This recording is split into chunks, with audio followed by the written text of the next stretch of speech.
right. All right. And you guys should all get notifications that say you're recording. So, hello, happy afternoon. Thank you for joining us for this kind of lunch and learn, meet and greet, whatever we want to call it. So it's February 11th, 2025 today, and we are fortunate to have two partners or two potential partners that have both reached out interested in food system development in Tampa. And so today we have two guests, J'Kwan Fulmore and then Chef Mikey, who are going to talk a little bit about their organizations and the work they do, and kind of their hopes and goals and maybe vision for how they can work within our Hillsborough County food system. And so we have a handful of partners that have signed on. So super happy to see you all here. Thanks for being here. How we're gonna do this meet and greet, lunch and learn is I'm gonna stop sharing my screen and give the floor to J'Kwan, who's gonna have about 15 to 20 minutes to talk about his organization, the work he does, and kind of how he would like to bring that to Tampa, support Tampa, whatever kind of that vision is. And then after J'Kwan finishes, we'll give Chef Mikey the same 15 to 20 minutes to talk about their organization. And then we'll open it up for questions. So I think as we listen to them and learn about the work that they do, start asking yourself how could a partnership emerge. One of the reasons why I decided to do it this way was because I could have sent you all individual emails and said, hey, this is a great connection, talk with them, blah, blah, blah. But I think we all know that those like intro meetings are all kind of the same, where you're just like talking about the work you do and saying all the same things over. So hopefully this will kind of save us collectively a handful of hours by just having this kind of like opportunity here to ask questions and to brainstorm. So yeah, and then J'Kwan and Chef Mikey, you don't have to take the whole 20 minutes, so don't feel like you need to. But you have, I would say probably 15-ish minutes. The more time that we can have for questions might be, or like just conversations might be beneficial. So yeah, I'm gonna go ahead and stop sharing my screen and I'm gonna mute myself and turn my camera off. Chef Mikey, excuse me, if you can also turn your camera off, that way we can give J'Kwan our full attention and bandwidth as well. Great. And then go ahead and put yourself on mute as well. So that way no background noise gets in. So yeah, I'm going to stop sharing. I'm going to mute. I'm going to turn my camera off. And then J'Kwan, the floor will be yours. So thank you for joining us. Absolutely. Thank you for having me. Yeah, my name is J'Kwan Fulmore. I founded and run the nonprofit Er'Body Eatz. Currently, we are located in Fayetteville, North Carolina. We have the mission of raising awareness on food injustice and insecurity in lower income communities by teaching urban gardening, sustainability, farming practices, and also how to cook simple but nutrient-dense meals for yourself and your family. We have been running since February of 2024. So we officially made a year last week as a 501(c)(3). Um, and within that year, we are up to, I believe, assisting 1,300 families with the work that we've been doing around Fayetteville and Cumberland County and surrounding counties.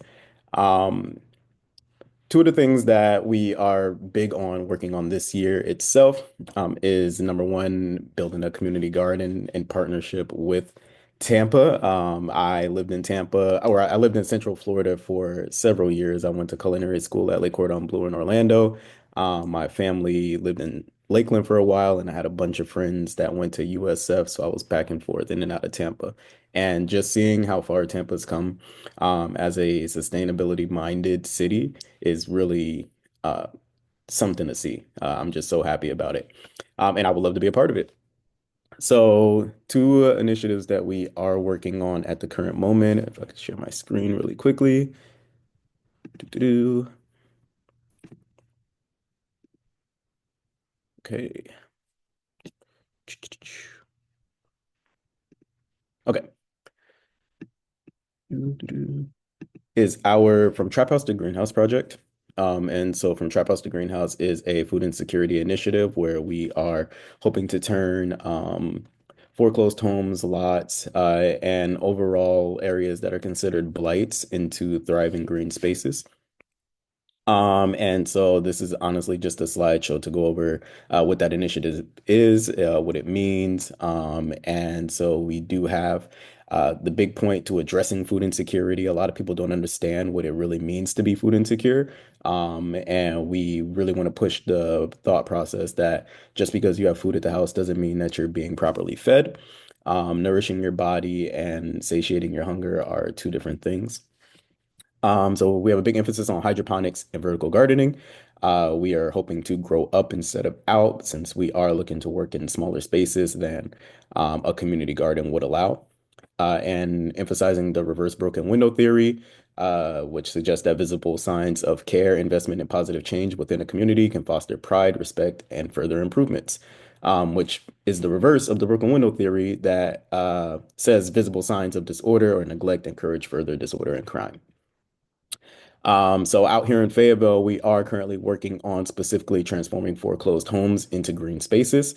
And that's only because, they're coincided with being blights in neighborhoods, viewed as signs of neglect, having little supervision, but turning these into productive green spaces for gardening, vegetable growing, and community engagement can flip the script on that narrative by using vacant land to create urban farms and community gardens as the basis of what this initiative is. Um, so with Florida, we have I don't know if you guys can still see my screen. We can, but we're seeing like the whole PowerPoint, like the slides and everything on the side. Got it. One Mhm. second. Go here.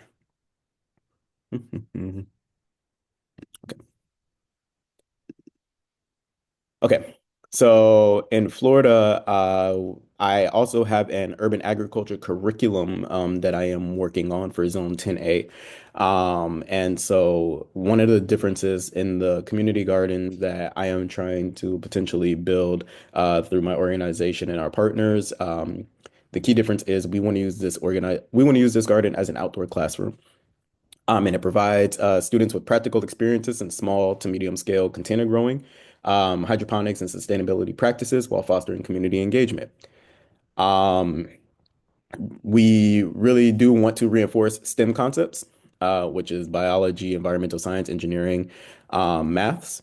And so establishing a self-sustaining green space for students and members of the community to get involved with in employability in agriculture, sustainability, and environmental science fields. So this is something that instead of having a plot of land to just grow pollinators or food on, we would love to have encouraging critical thinking, problem solving, and have people who want to be involved in this community garden learn how to manage and explore sustainable practices. By also providing health and nutrition education, we can teach the importance of eating healthy by choosing fresh produce and farm-to-table meals. Addressing food insecurity by using this garden as a space to donate dried goods, canned goods, and harvested crops to people's families in the local community. Fostering teamwork and collaboration as students or people care for developing garden collectively, and instilling a sense of pride in the community from this hard work. As most of us within this partnership, no, there's nothing like seeing something that you nurture from a seed to harvest. It's not only the health benefits and farm to table and local foods, but the sense of pride that you did that, you created that, and you're able to share it with people. Um, so working together, this curriculum does have an overview of the USDA hardiness on 10A. And this is essentially, like I said, just the agriculture curriculum.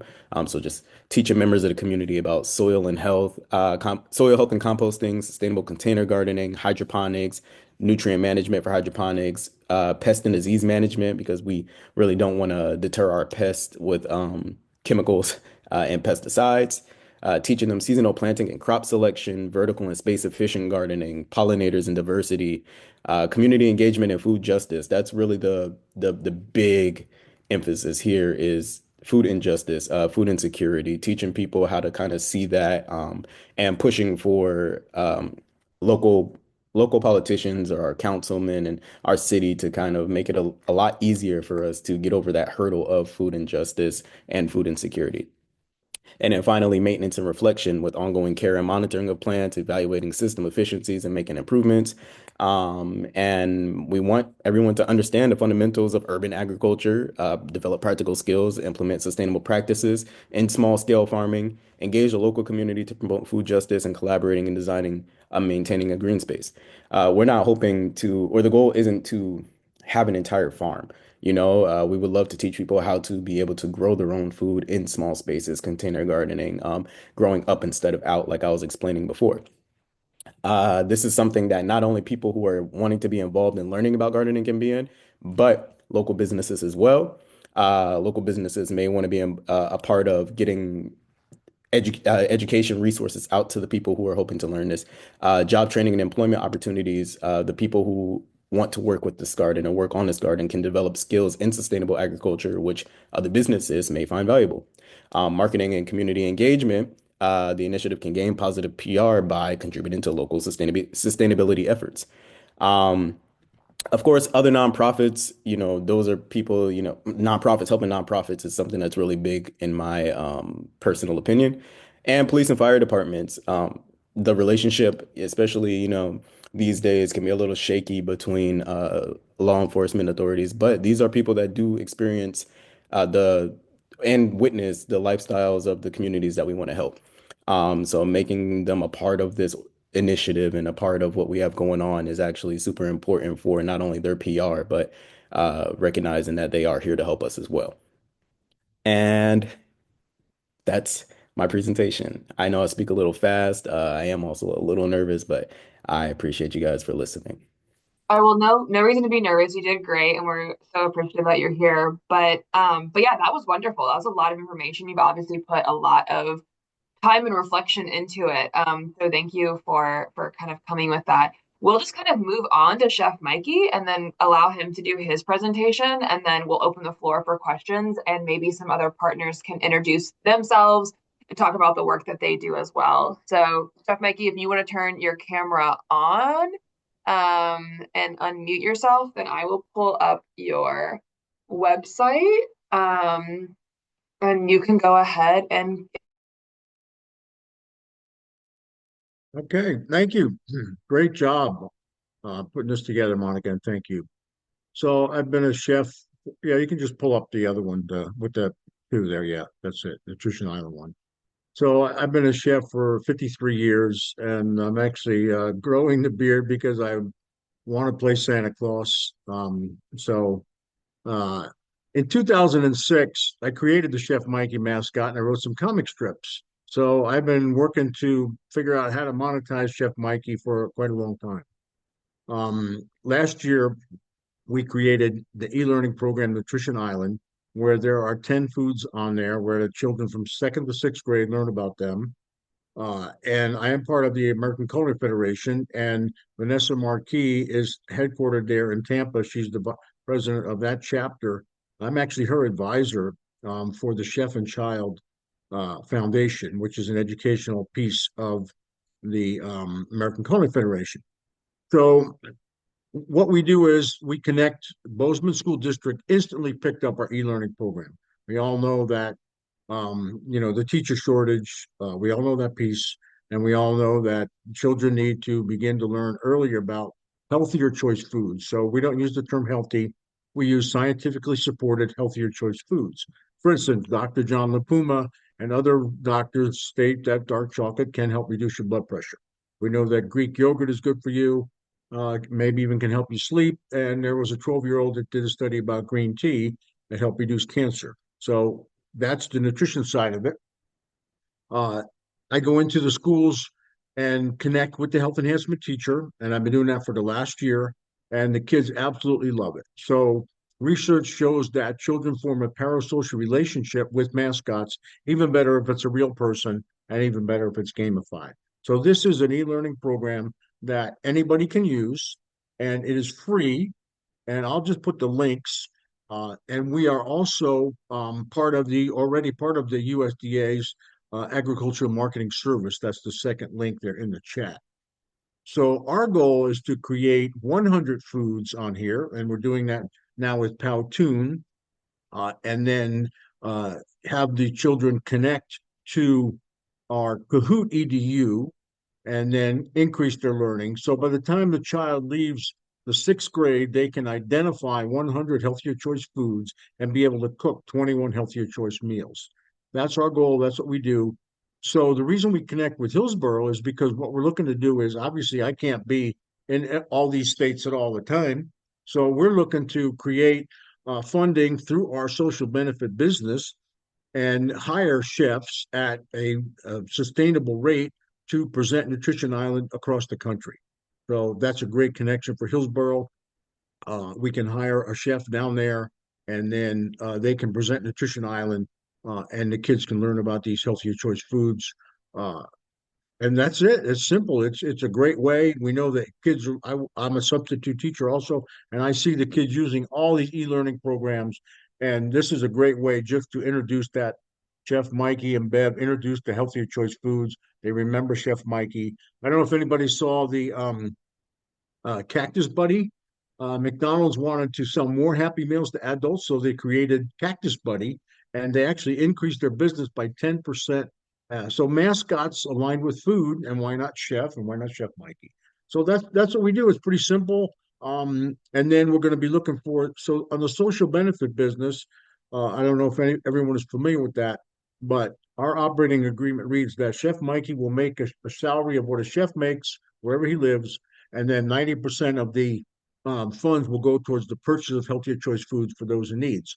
So, for instance, if we sell sponsorships to green tea, oh, I love green tea. Green tea's playing across the country. We've got 50 million views from teachers. The people that are going to sell the green tea are going to want to be on Chef B&B as a sponsor. Similar to the Good Housekeeping model, where they actually get $250,000 for a one-page ad on their magazine for their ads. So that's what we do. Great. Well, that was that you guys have both been wonderful on time. I have a problem with talking too much, so I always go over my time. I never go under. Well, thank you. And J'Kwan, you can maybe turn your camera back on. And at this point, Chef Mikey, keep yours on too as well. I was gonna say I invite partners to maybe come on mic or on camera and introduce yourself and talk about the work you do and see if there's any questions you have or any anything that you want to share. So any homegrown Hillsborough partners interested in asking or introducing?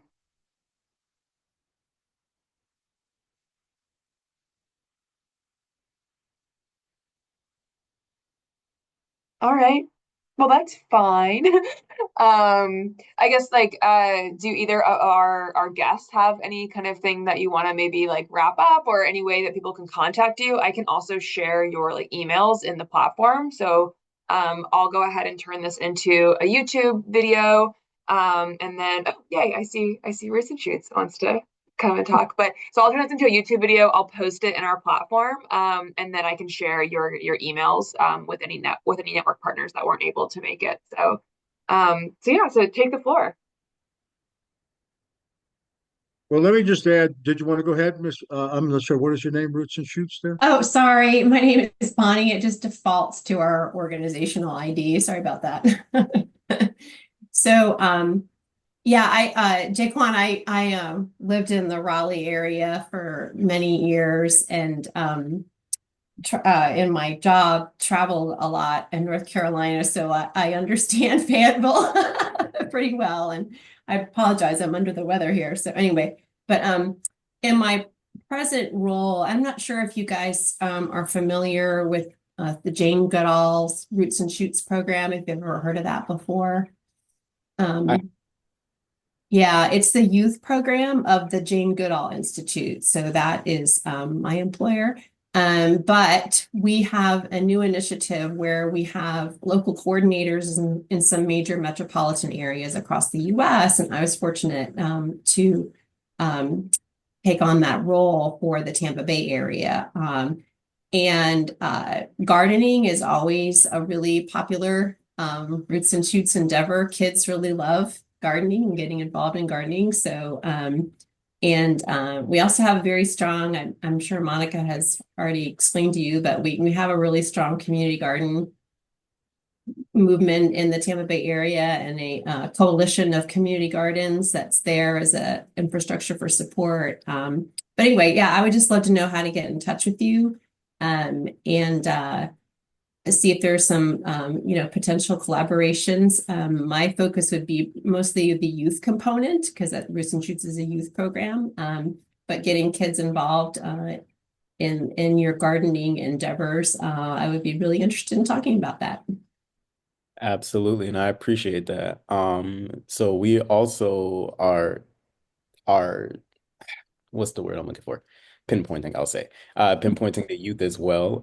So every third Sunday, we are working in collaboration with some of our local AKAs from Fayetteville State University. They take teenagers out and we bring them to our greenhouse. We had a greenhouse donated to us by our alternative school here in Fayetteville. And so we bring the teenagers into the greenhouse. We teach them about the plant cycle and healthy roots and, soils and things of that sort. And they love it, a lot. They like digging in the soil. They love transplanting the plants, sowing the seeds. Everybody has something that they want to do. And it's a great way for them to, get that energy out as well, because they don't realize how exercise is also a benefit of gardening, especially during the summer months. Uh, Yeah. So yes, absolutely. My email is gonna be my organization's name, Er'Body Eatz@gmail.com. It's I love E that name. ERBODYEATZ@gmail.com. Okay, Um, great. and then I just closed our website down because I finally have somebody who's good at making websites fixing it for me. So the link for that is also going to be the everybodyeatsmovement.org. And so yeah, that's how I can be found. And have you relocated to Tampa yet, or is that part of the plan? That is part of the plan. I have not relocated to Tampa yet. Somehow I keep finding myself back in Florida. I went for culinary school in Orlando, then my family moved to Lakeland. I became a private chef for NFL players during the pandemic. So I thought I was gonna live in California forever until my client ended up signing with the Miami Dolphins. So then I ended up in Miami, and I was like, you know what? If I have to be in Florida, I'm gonna pick Central Florida, and Tampa is kind of where I've enjoyed spending the most time out of all the places so far. So I'm just looking for that network and those partnerships and connections to justify the move. Great. Monica, can I add about the Community Food Projects grant? Okay, so if everyone is familiar, many things are happening with the government funding. So the Community Food Project grant is one that is due in October, and they are looking for three partners. They want you to already be a food producer for your community. They want you to connect for-profits with nonprofits, and they want to connect food entrepreneurs in the program. They also allow in-kind services to be part of the match. There's a planning project, and then there's the Community Food Project grant. So you can plan it. So this is how we can be connected. And they also want a 5-page sustainability business plan. So after they give you the first infusion of money, let's just say I propose to do 160 meals a week here free for the community. And I would go to the incubator kitchen. My services would be free. The money raised through Chef B&B ads or selling products would be the it's a church kitchen here, and they have that light. So that would be how we would fund that in the sustainability plan, just like the Good Housekeeping, or I'd sell comic books or potholders with Chef Mikey on it, rather than just trying to raise money, which is a different model, which is the social benefit business model. Jeff Garahan raises money, but he makes a set salary, and then 10% profit stays with the company, but 90% of the profit goes to hire a chef in Tampa to go to the schools and do Nutrition Island, or to pay for that healthier choice foods for a food bank. So instead of a food bank, the food bank can now give out apples instead of other foods. So this is how everybody's looking for different ways to fund it. We have to find new ways to fund these food projects. And instead of just raising money we do the social benefit business. And this is supported by the White House. They have a store in near Washington, D.C. that sells organic chickens at a price where everybody can afford them. So that is the Community Food Project info and social benefits. So if anybody's interested in contacting us about that, then we would be a good partner for that. And then we're also, like I said, looking to get to the point where we have 100 foods on Nutrition Island and then hire chefs across the country to go into the school because we need that connection one-on-one. Just like J'Kwan does. Everybody, you need somebody in that area to do that, what he's doing. So we need somebody in the area to do all these to teach, go into the school. I can't go into the schools across the country. But That's great. thank Thank you. you. Yeah, so if anybody is interested in collaborating with Chef Mikey on a community food projects grant, then I definitely encourage you to reach out to him and to kind of see what the next steps are. It seems like a lot of the legwork has already kind of been completed. Um, so you Thank you, know, Monica.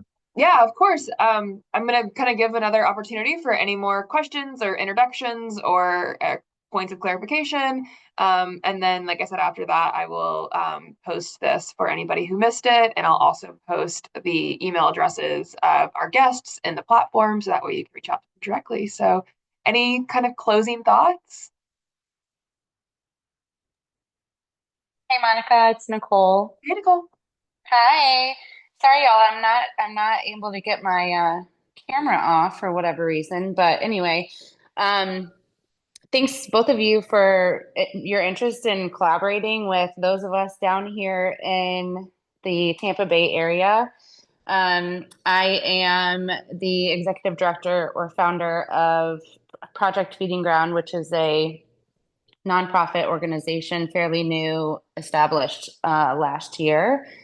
And we're based here in the Tampa area and working to build, we're just building out a 3-year capital campaign to raise funds around large food hubs for research, workforce development, and sustainable and regenerative agriculture production. Those spaces similar to, I believe it was J'Kwan that mentioned transforming empty lots or, available land or, urban spaces into large scale urban agricultural food hubs. And so I've spoken with several different, organizations, I would say, across the US that are currently doing kind of what we're doing, but in terms of like vertical integrating into healthcare systems, in rooftop spaces or, semi-rural urban areas outside of large cities like Chicago or New York. And really what I'm trying to do is to align those production zones into county zoning, already established county zoning to create more of an efficient and streamlined distribution network for food prescriptions, food security, nutritional equity, et cetera. And so we're just starting out on our fundraising journey. I know that a lot of as you said, Chef Mikey, the government or political environment in terms of funding has changed, obviously, in the last, several weeks.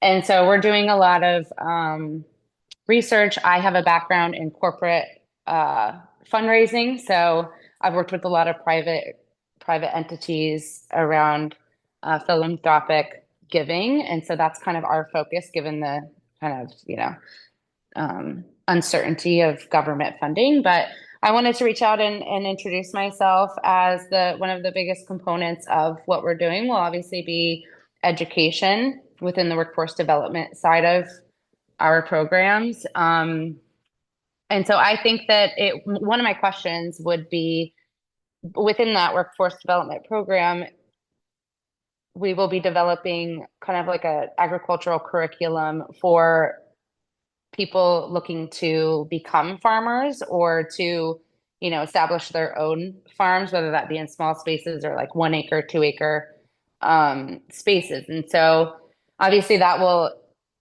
incorporate a lot of the youth and kids, but a lot of also more, 20 to 40-year-old people interested in getting into farming but don't know where to start. And so my question to both of you would be, it sounds like you all focus a lot on the youth education, but like how would your programs or do your programs tie in that parent to child relationship around nutrition, um, nutritional education, et cetera? I'm just seeing such a, not with you all, but like, it's the way to the parent is through the child in a lot of cases. And so I'm curious how we bridge that gap between the parent that's providing for the child. One thing that I can definitely say that has worked in the past year that we've been going with is our cooking classes. Hmm.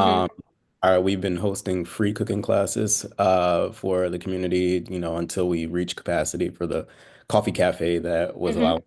So, and even though what we were cooking on were 11 to 12 hot plates, just teaching them those simple but nutrient-dense meals and how to Hmm. prepare them. Because I was saying earlier to Chef Mikey that it's a lot of the times people think they don't like something, and it's Hmm. like I don't think you might not dislike broccoli or carrots, but you might not have prepared it in a way that you Hmm. really like it. And so for parents, they kind of get that satisfaction of like, oh, my kid actually does like Brussels sprouts. They just don't like boiled Brussels sprouts. And Right. it teaches them kind of different ways to engage with their kids as well, because not only are Hmm. we're not only teaching the parent, we're marketing it as a family event, so like let your kids also get involved in helping, maybe cracking eggs, and then like while we're working with eggs, teaching them the nutritional benefits of eggs, and Hmm. how eggs are protein, and then what is protein, and so Yeah. and then uh just the engagement itself, I feel like being immersive helps a lot more than having people just sit around or standing around and just hearing us regurgitate like this is healthy and this is better for you. Yeah. That. So I just, from my personal experience, that's been something that's worked as well. And I think as a curriculum gets built, just making sure that it's got a lot more hands-on things for people to get involved with. Because I think regardless of the age, whether it's the youth or it's those 20 to 40-year-olds, I'm 27 myself, and it's like I don't want to just sit and listen to somebody tell me what Hmm. something's about. Like I really do want to get out there and get my hands dirty, for like no pun intended, but like Yeah. I just being involved, so. Got it. Thank you. I can email the comments. So see, there's some of the comments from the teachers that I teach Nutrition Island with, and the parents. And one teacher, she said she showed the 10 foods, and she says, "Okay, where's the next 10 foods?" So they're already using it on their own, Hmm. and it's free across the country, Nicole. So like I Okay. said, there's no registration. Anybody can use it anytime. Um, and may I ask you a question? Are you familiar with the social benefit business model? And is anyone familiar with that? No. Okay, great, good. Okay, so yeah, so this is something I work, I'm in all the time on this, and uh, I've I found this model, and I think it's an amazing model, and people love it. They think this is they're looking for new ways to fund. All these Hmm. groups that I'm on, all the emails that I'm on, we need to come up with new ways to fund the changes in our food system. So just using the good housekeeping model, it seems like an easy way to get it done. Everybody needs a Hmm. potholder, right? So why not have a potholder with a Chef Mikey on it, and then you have the QR code, and then they go learn about the healthier choice foods on Nutrition Island. And then the one kid, a second grader, said, I asked her, "What did you learn about salmon?" And she was able to come up with the word omega. I love it. Thank you. Yeah, I would love for you to email over whatever data you have in terms of like responses or, surveys that you've taken. The other question I do have too is one of the things I'm finding is, in just doing research is that there's this very vanilla type, you know, fruits and veggies and, you know, all these different like talking tracks around, strawberries or blueberries or broccoli or whatever. But when it comes to culturally appropriate foods, I mean, we in this area, Tampa is so diverse. Really, the state of Florida has so much diversity throughout it, and I'm not finding a ton of research or studies that have been done with regard to socioeconomic or demographic statuses in relation to food insecurity and culturally appropriate foods. I know that was like a mouthful, but um, and so I'm also trying to I'm just curious if you have found a source that has been um, you know, fruitful for you all as it relates to those types of things. So, while at the beginning, when I was trying to conduct data as well for here within Fayetteville, um, one thing that just kept sticking out and kept jumping out to me was the fact that a lot of people don't understand food insecurity itself. So you kind of have to Hmm. explain it to them. Like it's not something that I think a survey can just be sent out to because they really like if you have food in your fridge, they think like, oh, we're good. Like we're not food. Hmm. However, um, the food insecurity part of it comes from like when and where your next nutrient dense meal is going to come from Hmm. because you're able to order Little Caesars, every night because it's the cheap alternative, or you're able to have takeout, or you may be a single parent who works late at night, so you leave some money on the counter for your kids to order McDonald's on DoorDash and things of that sort. Like they think we're good over here, like and Yeah. something to point out is like, well, where do you live? Like, how many fast food restaurants can you count before you actually see a grocery store? And so that's something that they just don't think about because it's like, well, I eat every day, so I'm never starving. I'm not food insecure. So I think that's just a long-winded way of saying, I do think it's important to find that resource, but I do think the education has to be there, kind of first and foremost, to explain that food insecurity is a silent fight that a lot of people don't even know they're experiencing. So the data is a little tricky when it comes to that. Hmm. I've experienced personally. Yeah, I have as well. And I agree. Our one of our core values is, nutritional equity, outside of just like you said,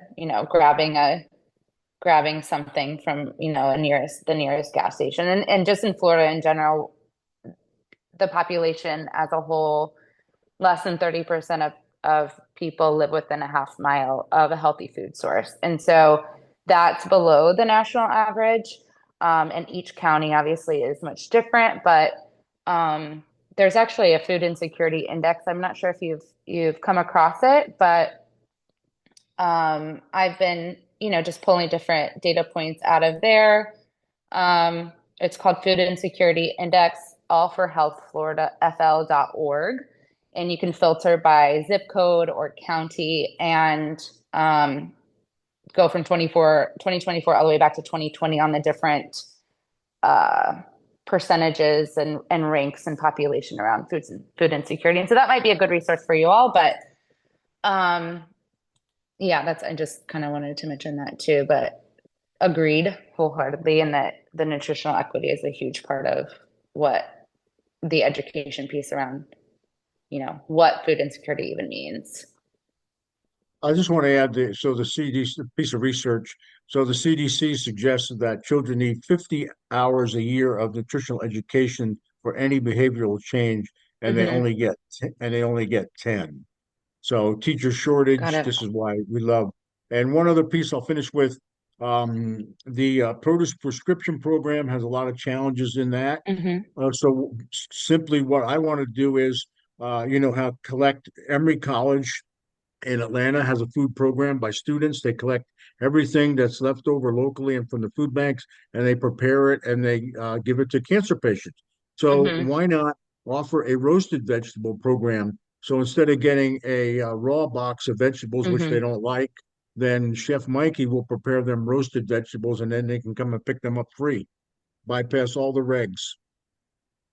So what's an Yeah. 80-year-old going to do with a bag of Brussels sprouts? Well, maybe throw them away. But if there's roasted Brussels sprouts, or available to pick up free, then you're going to have more consumption of those products. So those are some of the things we're working on. Awesome. Sorry for taking up all the time, Monica. I'll go ahead and email each of you separately if you don't mind, and then we can kind of figure out ways that we might be able to collaborate. Nicole, no apologies. That's literally what this is all about. So I appreciate you uh, contributing because that makes it interesting for all of us. And I just learned a lot just by listening. So no sorries. But yes, I do encourage you to reach out to them because it does seem like there's some good conversations to be had. So yeah, thanks for that. Anybody else kind of have anything to contribute to or ask or anything to wrap up?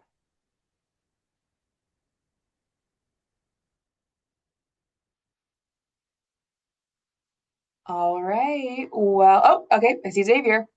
I was just gonna say thank you guys for sharing, and I think it's really awesome what you're both doing. So we have a composting initiative throughout Florida. If at any point you guys need food scraps composted or education around that, we're happy to contribute however it might be helpful for you.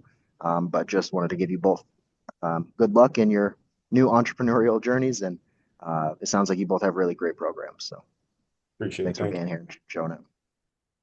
Awesome. Thanks, Xavier. Thank you all. Anybody wants to send me a PDF of what they do, I can create a free Kahoot for them, and then I'll send it to you for review, and then you could share it with your organization so more people can learn about what you do. And that's how we can expand too and share what we do. So just send me a PDF. I had a guy the other day, he was trying to get his they had a container vegetable program in Chicago, and he was trying to get the school board to adopt it, and there was so much resistance to it. So I sent him a note, just send me a PDF about your piece, and then you can send that to your board members, and they can get more educated easily on their own time about what they do. Awesome. That's Um, awesome. oh, sorry. Diane, I see that you just left something in the chat for Nicole. So Nicole, I want to bring your attention to that, but it seems like Diane's interested in connecting with you. Both of you guys are in the partnership platform, so your emails will be there. So if you don't already have them, then you can find Diane, you can find Nicole's email in there, and same Nicole, you can find Diane's email. But just want to bring your attention to that. So always good partnership opportunities everywhere we are, whether it's with new guests or more established partners.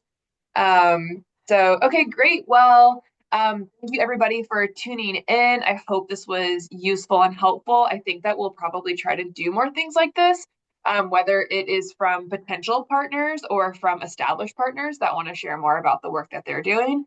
So yeah, so as far as our guests are concerned, thank you for reaching out and letting us know about the work you do.